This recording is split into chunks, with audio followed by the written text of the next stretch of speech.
പ്പെട്ട സുഹൃത്തുക്കളെ, കോൺഗ്രസ്സിലെ അനൈക്യം ഒരു ചർച്ചാ വിഷയമാവുകയാണ് നിയമസഭാ തെരഞ്ഞെടുപ്പിൻ്റെ പശ്ചാത്തലത്തിൽ.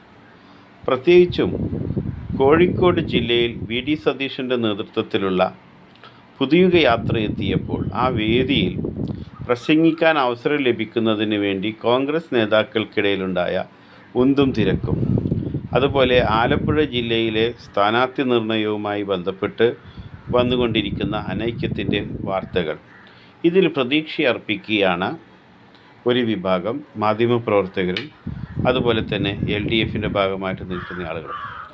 അപ്പം അതിനൊരു ചെറിയ മറുപടി പറയാനാണ് ഞാൻ ആഗ്രഹിക്കുന്നത്. എന്താണ് CPIMൻ്റെ ഇന്നത്തെ സാഹചര്യം?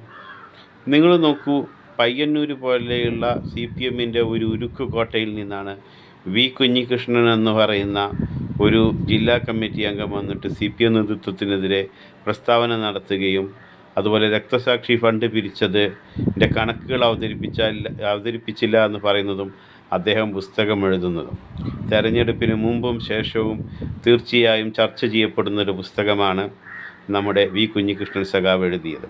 അതുപോലെ തന്നെ കൊല്ലം ജില്ലാ കമ്മിറ്റി അംഗമായിരുന്ന സുജാ ചന്ദ്രബാബുവാണ് CPM വിട്ട് മറ്റൊരു പാർട്ടിയിൽ ചേർന്നത്.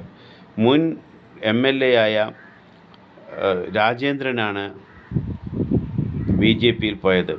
നിലവിൽ പാലക്കാട് ജില്ലയിൽ അസംതൃപ്തരായ ധാരാളം CPM നേതാക്കളുണ്ട് എന്നും അവർ ചേർന്നൊരു പാർട്ടി രൂപീകരിക്കുമെന്ന് കേൾക്കുന്നു. അതിൽ മുൻ MLA PK ശശി ഉൾപ്പെടെയുള്ളവർ ഉൾപ്പെടുമെന്ന് കേൾക്കുന്നു.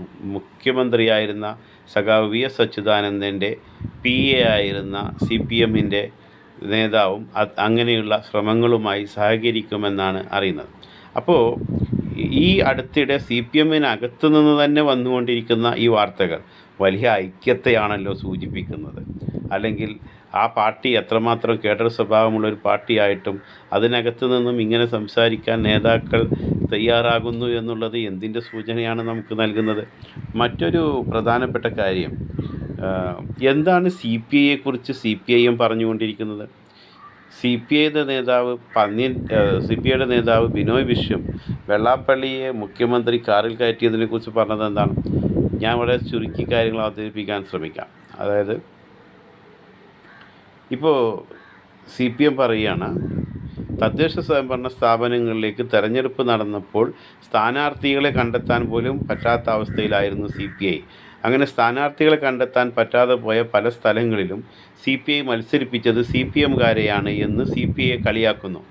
അതുപോലെ തന്നെ PM ശ്രീ പദ്ധതിയുമായി ബന്ധപ്പെട്ടുള്ള CPI ഉയർത്തിക്കൊണ്ടുവന്ന വിവാദം, അത് UDFനെയാണ് തെരഞ്ഞെടുപ്പിന് സഹായിച്ചത് എന്ന് CPIM പറയുകയാണ്. അപ്പോൾ LDFനകത്ത് എത്രമാത്രം ഐക്യമുണ്ട് എന്ന് നമുക്ക് മനസ്സിലാവുന്നുണ്ട്. അതുപോലെ തന്നെ RJD, CPMൻ്റെ ഒരു പ്രധാന ഘടകകക്ഷിയായ RJD പിളരുകയാണ്. അതിലൊരു വിഭാഗം തങ്ങൾക്ക് LDFൽ തുടരാനാകില്ല എന്ന് പറയുകയാണ്. അപ്പോൾ എത്രമാത്രം ഐക്യമാണ് LDFിലുള്ളത് നമുക്ക് കാണാമല്ലോ. മറ്റൊരു ഏറ്റവും വലിയ തമാശ എന്ന് പറയുന്നത്, കേരള കോൺഗ്രസിൻ്റെ നേതൃത്വത്തിൽ കേരള കോൺഗ്രസിൻ്റെ നേതാവ് ജോസ് കെ മാണി നേതൃത്വം നൽകുന്ന മധ്യമേഖല ജാഥ നടന്നുകൊണ്ടിരിക്കെ റോഷി അഗസ്റ്റിനും ശൈലജ ടീച്ചറും ജോസ് കെ മാണിയും ചേർന്ന് ഒരു പത്രസമ്മേളനം നടത്തി. അപ്പോൾ മാധ്യമപ്രവർത്തകർ ചോദിച്ചു, പാലായിൽ ജോസ് കെ മാണി തന്നെ മത്സരിക്കില്ലേ? അപ്പോൾ ജോസ് കെ മാണി പറയുകയാണ്, അത് പാർട്ടി തീരുമാനിക്കും. ഉടനെ റോഷി അഗസ്റ്റിൻ മൈക്ക് പിടിച്ചു വാങ്ങിക്കൊണ്ട് പറയുകയാണ്, അല്ല, പാലായിൽ party chairman Jose K Mani തന്നെ മത്സരിക്കും. ശൈലജ ടീച്ചർ അപ്പുറത്ത് ഇരിക്കുന്നുണ്ടെന്നേ. ശൈലജ ടീച്ചർ അപ്പുറത്ത് ഇരിക്കുമ്പോഴായി പറയുന്നത്. അപ്പോൾ ഇതാണ് ഇവരുടെ ഐക്യം. അതായത് കോൺഗ്രസ്സിനകത്ത് അനൈക്യമാണ് എന്ന് പറയുന്ന ആളുകളെ സംബന്ധിച്ചിടത്തോളം അവർ ഉൾക്കൊള്ളുന്ന ആ ഒരു മുന്നണിക്ക് നേതൃത്വം നൽകുന്ന പാർട്ടിക്കകത്തുള്ള ഐക്യം എത്രമാത്രമാണ്. ഇപ്പോൾ നമ്മൾ സൂചിപ്പിച്ചു, ആലപ്പുഴ അവർക്ക് വലിയ മുൻതൂക്കമുണ്ടാകുമെന്ന് പൊതുവെ പറയുന്ന കൊല്ലം ജില്ലയിൽ എന്താണ് അവരുടെ അവസ്ഥ? പാലക്കാട് ജില്ലയിൽ എന്താണ് അവരുടെ ഐക്യത്തിൻ്റെ സാഹചര്യം നമ്മൾ കണ്ടു. ഇടുക്കി ജില്ലയിലെ ഐക്യത്തിൻ്റെ സാഹചര്യം എന്താണെന്ന് നമ്മൾ കണ്ടു. അതുപോലെ തന്നെ CPMൻ്റെ ഉരുക്കുകോട്ടയായ കണ്ണൂരിൽ എന്താണ് സംഭവിക്കുന്നത്?